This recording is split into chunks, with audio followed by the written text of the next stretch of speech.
We do want to begin in Ontario, where health officials just announced 407 new confirmed cases of COVID-19 today. That is the highest single-day increase since the first week of June. With cases continuing to rise, the Ontario Premier, Doug Ford, he has announced strict new measures. Effective this morning, our government is taking immediate action to lower social gathering sizes in every region in Ontario. Informal gatherings across the province will be limited to 10 people indoors and 25 people outdoors for the next 28 days.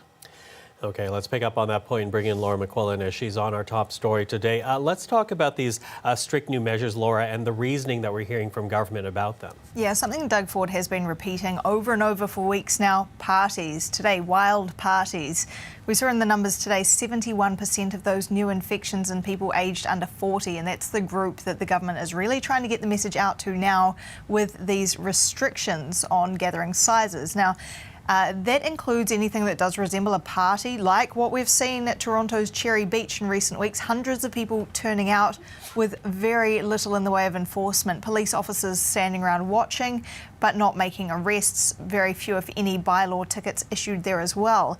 Doug Ford calling for a stronger crackdown. He has been critical of the federal government, of authorities who have not made arrests and the like.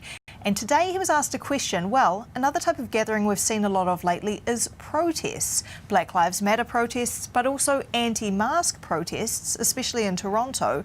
Would the rules be enforced for those events as well? Here's how he responded. Everyone has to follow the same rules. There can't be exceptions. You can't be going out there. Guys, let's use common sense. It's all hands on deck right now. We have to make sure we get our arms around this, and everyone has to pitch in. So do not go out there and these massive protests. That would be dangerous for the community. So the Premier saying everyone has to follow the same rules, but whether it would be enforced with a crackdown on democratic protests, Michael, watch this space. One other interesting aspect of that press conference from the Premier and his officials was around testing. We are hearing some concerns about the delay in getting test results now. Some authorities warning of up to 7 days to wait for those.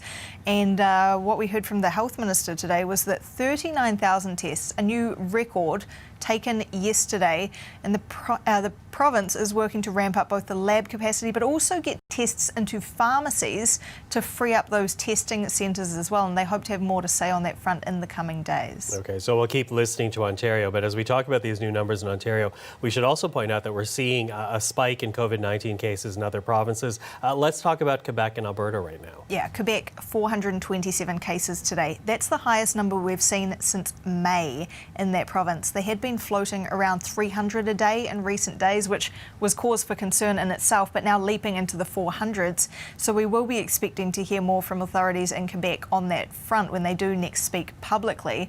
We know that today, or tonight rather, this weekend, police in Quebec will be visiting 1,000 bars. So in that city, that province as well, taking action against, people who might be partying. The plan being to inspect bars and restaurants to make sure they're following guidelines around distancing tables, no dancing allowed there, no karaoke allowed. That is part of Quebec's strategy to try and rein in that number, now getting into the 400s. And as you mentioned, Alberta, well, they say they've got their first likely case of transmission within a school.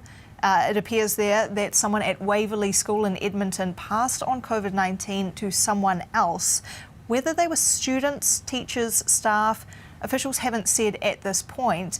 They're saying it's not overly alarming that there would be cases transmitted in the school, but we now know that 12 students, 7 staff isolating, getting tested. And that's just one of many schools across the country already being hit by COVID-19 cases, Michael.